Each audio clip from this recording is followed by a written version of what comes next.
I don't know how many seasons there are, but the first, I don't know, probably watched 5 or 6 seasons. Yeah. And then I was like, okay, I'm out. The first 2 seasons, the second season when they started doing that mid-season break shit with Breaking Bad. Right. And the little girl came out of the fucking barn was one of the best moments in TV history. Yeah. I think I really put it down there. It was just so fucking good. And then it died. Yep. It fucking died with that mid-season break.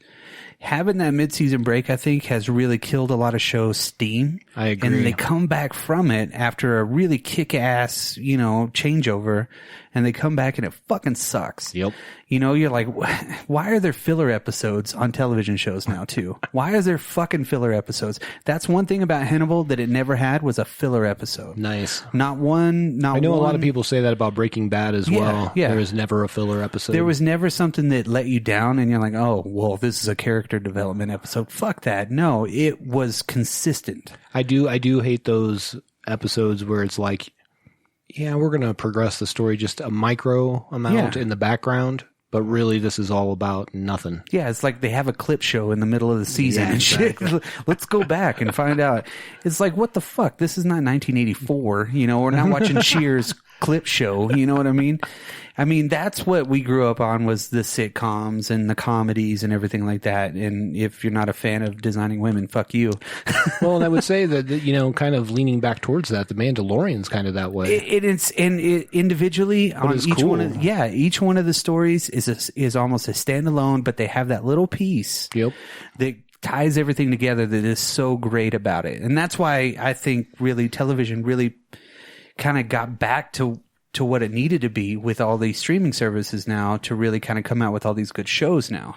But also you also have the same thing where you can watch them all, or like Hulu does once a week and things like that. Well, they do the stuff as it's coming out on TV.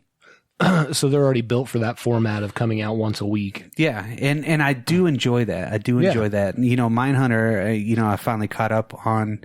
And now I'm like, man, I wish it would keep going. I was really surprised. I've heard a lot of reviews of like The Mandalorian where people are like, why wouldn't they just release all these at once, blah, blah, blah. And I'm like, no, dude, you have enough stuff to binge. Yeah. There's so much content out there that it's overwhelming, and especially with 30 to 45 minute shows.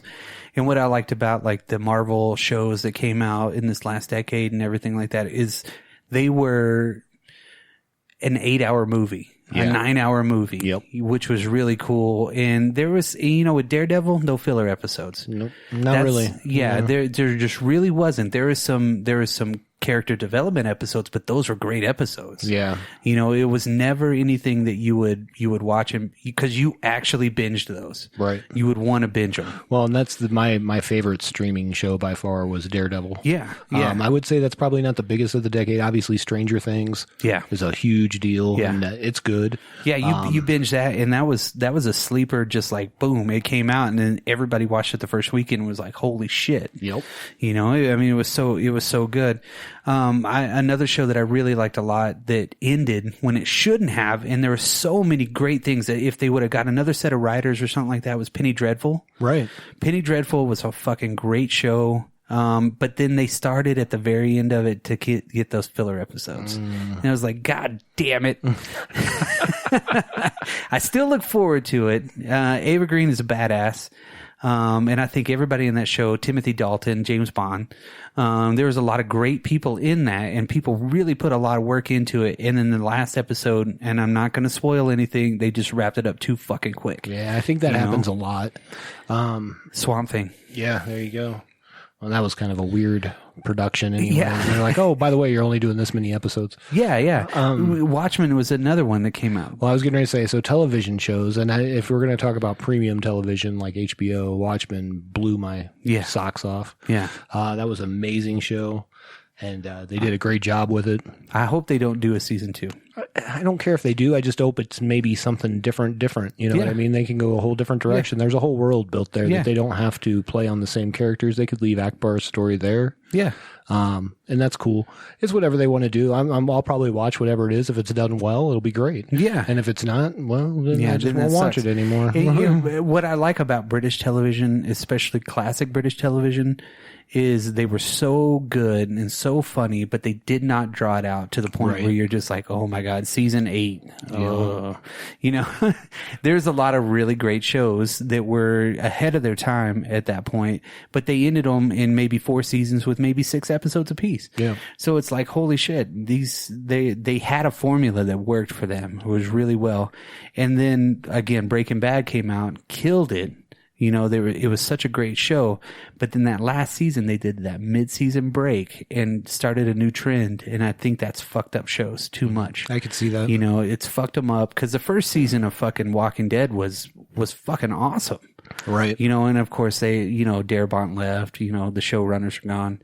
And they're still in weird stuff with that. But it was such a great concept, great show, everything like that. And then now we're to the point where it's just too much.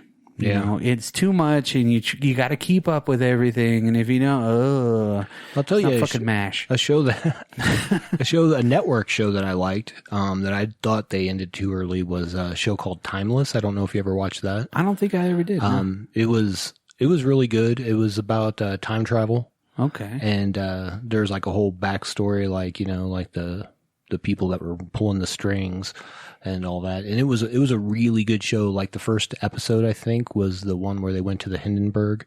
But it was really like, there was an H.H. Holmes episode. Oh. It was a really good show. And, then it was just over. Yeah. Like I think it was another one of those deals where they moved it around a little bit. And then I think they made a movie, like maybe a TV movie. Maybe 2-parter that was like kind of try to wrap it up a little bit. But yeah, it could have gone on for quite a bit longer, you know, rather than trying to wrap everything up. Why did they do that? I mean, Better Call Saul is an awesome show, but they have too much of a gap in between their seasons now. Mm-hmm. It's kind of crazy. It seems like it's a month and it's gone. You know, you're invested in those characters. You like those characters. Is a great show too. Love it. Bob Odenkirk is the shit. And I really think he's one of the funniest dudes I've ever watched. And him being in a drama is awesome. But yeah, it seems like it takes 2 years, like Rick and Morty. You know, Rick and Morty's on my, honorable mention list here just because Rick and Morty changed again. Kind of the way you see cartoons, and they got smart with it, but they also, I mean, it's funny. It just really hilarious. It's funny. I love it. Got to see the Rickmobile a couple years ago. But isn't that Dan Harmon? Yeah. That guy, man, he's like got the Midas touch, dude. He really does. Yeah, I mean, he's got the Favreau touch when it comes to TV shows. Before there was Favreau, you know, really. Yeah. He was making stuff way back in the day, you know, and everything he made was gold. Yeah. And he does a podcast now called Harmontown, I think. Yeah. Yeah, no, he doesn't need a bump from us by any means, but you know, just throwing it out there. Well, you know, the one show that was another one at the end of this decade was What We Do in the Shadows, and I've talked about it ad nauseum. But that one is such a funny show because it was such a great movie, you know, and it kind of popped out of nothing. Yeah, you know? Absolutely. I mean, in this decade, they brought Ash back, you know, Ash versus Evil Dead, which is a funny show, but I still haven't watched the last season. Yeah. You know? I think I watched about 4 episodes and I was like, yeah, that's cool. Yeah. I got shit to do. True Detective came out. Yeah. The first season of True Detective was awesome. Was great. Second season, not so much. I liked it. It was okay. But there's too many fillers in that one. I really think the first True Detective series was the best. For sure. And then the third one was like, you know, I mean, it was the same kind of a deal. But it's really cool. The true crime stuff is really starting to pick up steam on streaming services. So there's just a lot of that stuff. God, Chernobyl was a great show. I haven't watched that at all. Fargo sounds depressing. No, Chernobyl's actually really good. It just has a short run that they did, just to kind of tell the tale. Really cool. It draws you in, and it's something that we live through. You know, so it was like, oh, okay, cool. You know, let's find out a little bit more about it. God, Bob's Burgers was a good cartoon. It's still kicking. You know? Absolutely. That one came out in like 2011, which was crazy. Fargo's won Emmys, all kinds of stuff. I never got into it as much as, you know, because my wife watches a lot of TV shows too. And she binges them on her vacations and everything like that. So Fargo was one that she's always really liked. So, I mean, the first season was really good. It had Billy Bob Thornton in it. Creepshow was really good. There you go. Got to mention Disenchantment was a really cool show too. Still doing. I've seen a couple episodes of that. Yeah. Legion, of course, was just mind blowing at the very beginning. Yeah, like I said, those first 2 seasons were super. It's crazy. Yeah. Then after that, it's like, The Toys That Made Us was another surprising kind of a show, which I would consider that television, even though it's a Netflix. It's a streaming show, sure. Yeah. I kind of do TV and streaming together. Yeah, you know, they have their good series. I mean, that's really those, and then the funniest show that come out of everything was Check It Out with Dr. Steve Brule. That's still my go-to. Like if I ever want to get inebriated, I'll watch Check It Out just because it's so fucking weird and funny. He's so funny. You have any honorable mentions? No, I mean that kind of buckled it up. I think we talked about all the big ones in my. Oh, Silicon Valley. Yeah, that's another good one too. That's what I hear. Yeah, you need to watch it. Everybody tells me that. Yeah, it's great. It's over now, right? It's a good one. Now, isn't it over now? Yeah. Yeah. I think it just wrapped up, right? Yeah, it just finished everything. Before we get to the meat of the podcast, which the meat of the podcast is 100% movies, of course, because that's, most of what our podcasts are about. Truth. Awesome ass movies. We'll go into music. Okay. And I know you said you had a kind of a hard time with the music part of it. Yeah, so I mean, I was able to pick out so even though they're not the same album, my favorite album and my favorite soundtrack are by the same person. And that's Kendrick Lamar. Okay. Kendrick Lamar, Good Kid, Mad City, came out. And that's not everybody's favorite album by him. One of his later ones was probably the more popular one, but that was the one that was his first album and it was awesome. And then the Black Panther soundtrack, which I liked a lot. But what I really tried to look for was like, hey, what new bands came out? And I'm like, well, and nothing that I was like, yeah, that's the one. You know what I mean? Yeah. Same with albums. Like there was a lot of cool albums that came out. Like Queens of the Stone Age had an album come out. Foo Fighters had an album. Yeah, absolutely.